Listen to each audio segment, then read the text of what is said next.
남자 홀레복에 대해서 알아보겠습니다. 남자 홀레복은 어떠한 옷을 입었고 그리고 어떠한 의미가 담겨져 있는지를 알아보겠습니다. 남자 홀레복에 대해서 말씀을 드리겠습니다. 남자에게도 홀레는 큰 행사 중에 하나입니다.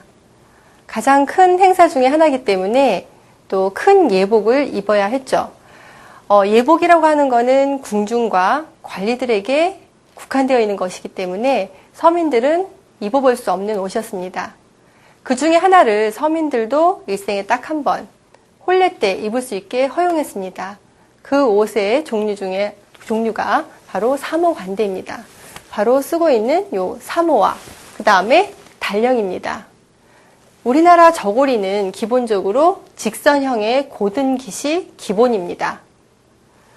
자, 그에 반해서 깃이 둥글다 해서 둥글 단자를 써서 단령이라고 하는 옷이 입혀지게 된 거고요. 이런 단령은 원래 우리나라의 전통 옷이 아니라 통일신라 때 당나라에서 들어온 옷입니다. 처음에 당나라에서 들어올 때는 천자에서부터 서민들까지 모두 두루두루 입었던 편리한 옷이었습니다.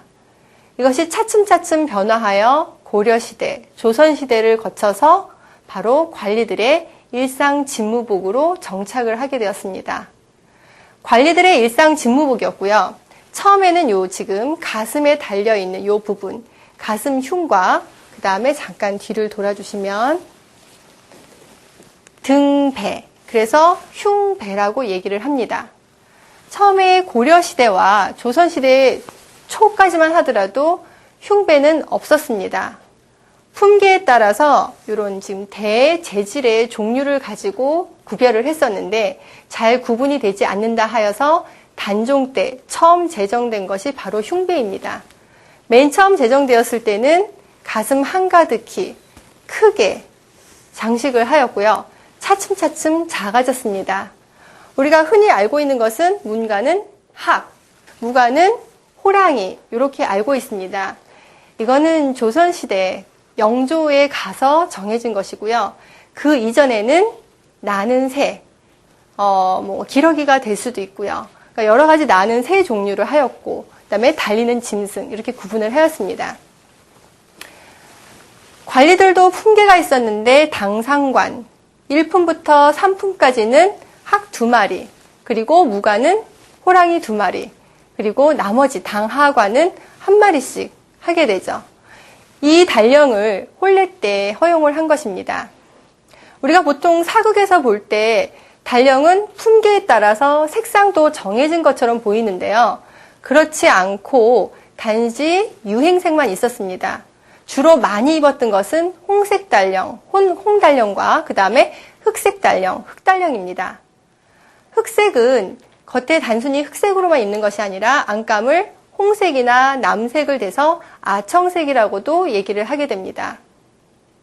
그 중에서 홀레복으로 허용했던 것은 주로 자적색 단령을 입게 되는데 자적색 단령은 부마들의 색, 그러니까 좀 약간은 품계가 낮다고 생각하는 것을 허용을 하게 되죠. 근데 일부 지방에 따라서는 청색 단령을 입기도 했습니다. 지금 이 단령과 그 다음에 각대 그리고 화 이것이 풀세트입니다. 자, 지금 여기 신부가 입고 있는 녹색 원삼과 자색 단령 이게 가장 기본적이고 보편적인 홀레복이지만 지방에 따라 이것도 차이가 있습니다. 공주홍주의 원삼인 녹원삼을 다 입었을 것 같지만 전라도 지방에 가게 되면 청색, 그러니까 남원삼을 입게 됩니다. 그리고 제주도에서는 원삼이 아니고 장옷을 입기도 했고요. 추운 평양 지방에서는 털배자로 대신을 하기도 했습니다.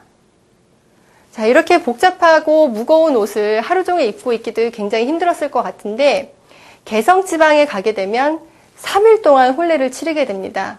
머리 장식도 좀 더 화려해지고요.